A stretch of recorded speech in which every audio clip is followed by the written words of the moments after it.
चला मंदिर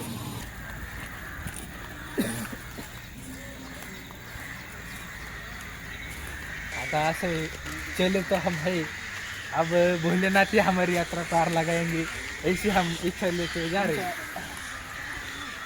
चल तो जी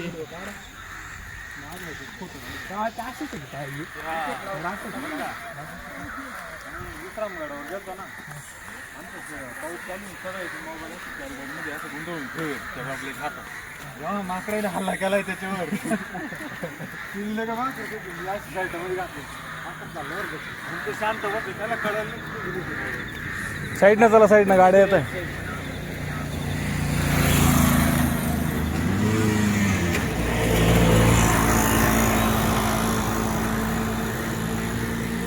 पाहुणे इथपर्यंत ऑटोनं आलो असतं तरी चाललं असतं का हो? ऑटोवाला पहा ना.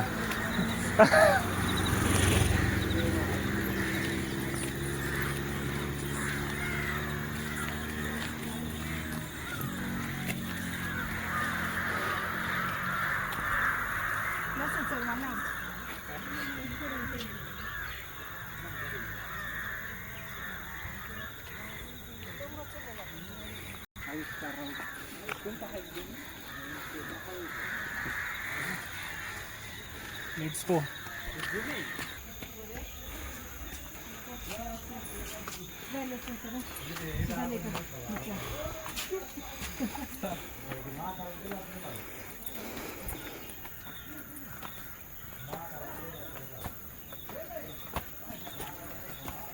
ब्रह्मगिरीच्या चढायला सुरुवात केली मित्रांनो.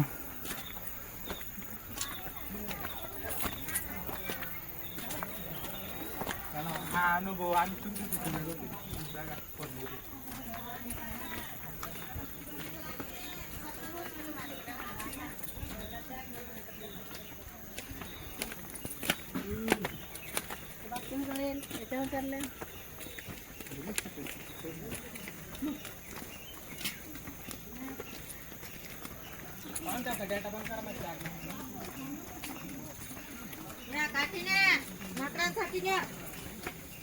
डोंगराळ काठी लागते.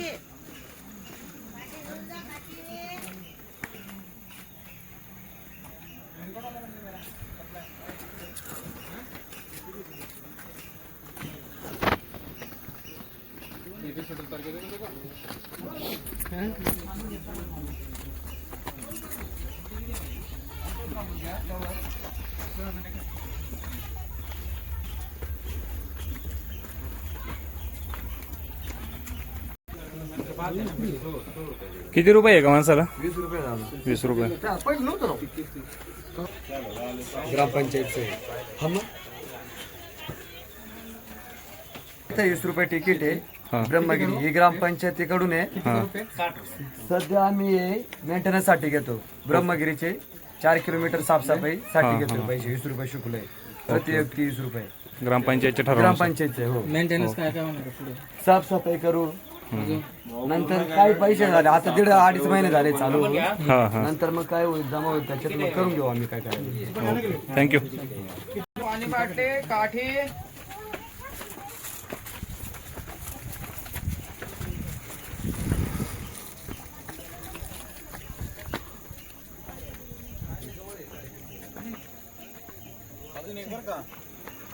याच्या काढायला येतं ना, टोळ साफ राहते बसेल. हां असं झाडवून नाही कुठे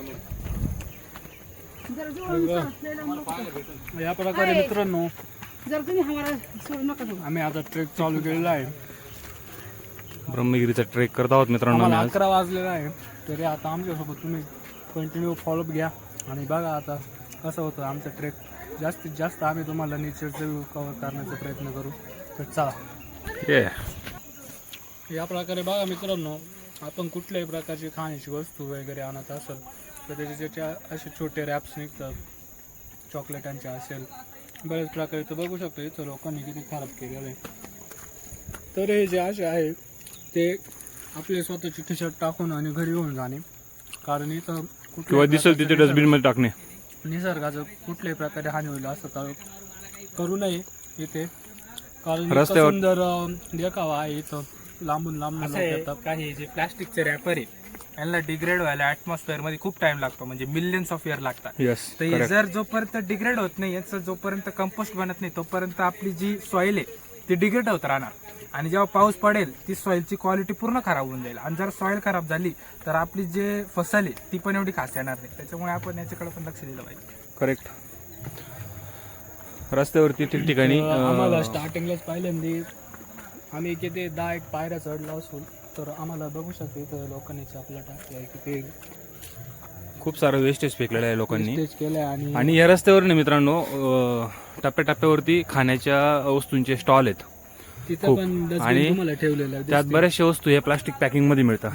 येणारे जाणारे काय करतात, घेता आणि खाऊन झाल्यानंतर ते प्लास्टिक इथंच टाकून जातात. या गोष्टी शक्यतो टाळाव्यात.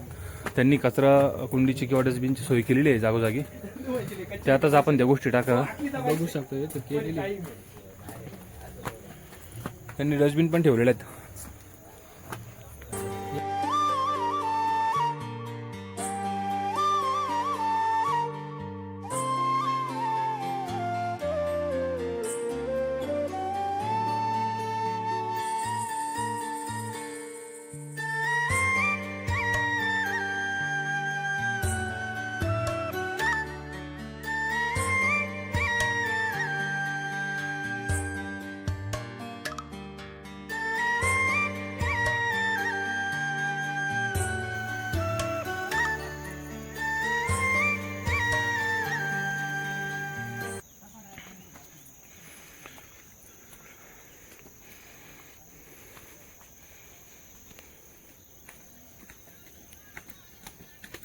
थांबा थांबा. डॉक्टरांचं मनोगत घेऊ आपण. मित्रांनो, आपण आता ट्रेकिंगला आमच्या मावशींना पण घेऊन आलेलो आहोत. त्या डॉक्टर आहे तर त्यांचा आपण थोडासा सल्ला जाणून घेऊ. मी ब्रह्मगिरीची प्रदक्षिणा करायला ब्रह्मगिरी चरण्यासाठी चाललेले आहे. तर ब्रह्मगिरीच्या पायथ्यापासून तर आता निम्म्यापर्यंत आलेलो आहे. जंगल पण घनदाट आहे आजूबाजूला. एवढा काही प्रॉब्लेम नाही आहे. वातावरण थोडं दमट आहे, गरमी जास्त आहे. तर थोडंसं विश्रांती घेऊनच पुढे चालायचं. साठी पाणी अतिशय गरजेचं आहे. पटपट पटपट. भागो, तुमचं काय म्हणणं आहे? ट्रॅकिंगसाठी काय महत्वाचं आहे? शेंगदाणे. सगळ्यात जास्त एनर्जी पॉवर. तुझं काय म्हणणं आहे? ट्रॅकिंगसाठी सर्वात जास्त महत्वाचं काय? इच्छाशक्ती. Will power is the most important thing. Correct. Whole world. या मित्राचा हा खूप टाकलेला आहे. मित्र, तुझं काय म्हणणं आहे? वरतून खाली आलाय का खालून वर चाललाय? अच्छा, कुठून आलाय? बीड. अरे वा, बीडला कोणतं गाव? माजलगाव. ओके. तुम्ही संगमनेरचे आहे का? बीडवरनं कधी सकाळी आले का रात्री आले होते? सकाळी. ओके. किती दिवसापासून विकतो आजी हे खायचं साहित्य? 10 वर्ष. बाबांनी तुम्ही सोबतच विकता का? जमीन जागा जंगलात कोण करणार? जंगलात होय. मुलं मुलं जातात खाली बिगारी कामाला. बेगारी कामाला. मग याच्यावर चालतं का कुटुंब? मग आता आणि सामान वर आणायला जास्त तकलीफ होत असेल. हा ते कोण आणून देतं? आम्हीच आणतो. हा का? तुमचं वय किती? माझं 70 आहे. अरे बापरे.